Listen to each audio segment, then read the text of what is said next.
Within 2 minutes, the vapor cloud found an ignition source, causing a massive explosion and fire. The incident fatally injured 1 worker, seriously injured 8, and caused over $90 million in property damage.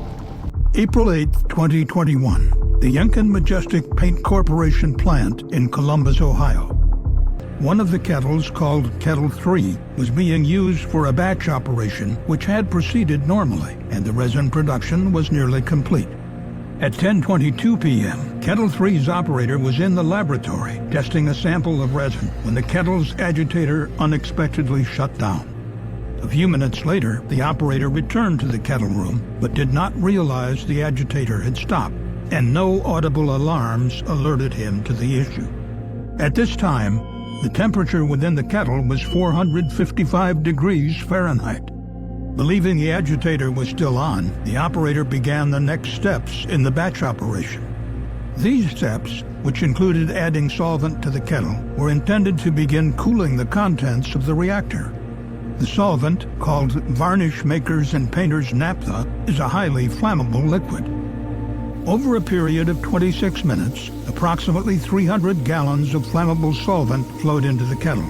But because the agitator was not operating, the solvent did not mix with the resin as planned. Unknown to the operator, the solvent formed a liquid layer on top of the hot resin. Around midnight on April 8th, the temperature within the kettle was recorded at 424 degrees Fahrenheit, approximately 100 degrees higher than it should have been after 90 minutes of cooling. At this point, the operator realized something was wrong and began to investigate the potential cause. He discovered that the agitator was off and turned it back on. When the agitator began mixing the hot resin with the liquid solvent layer, the liquid solvent suddenly vaporized. The pressure within the kettle increased rapidly, from about 0 to 9 psig in a matter of seconds. The closed manway on the top of the kettle could not contain the pressure. Failed.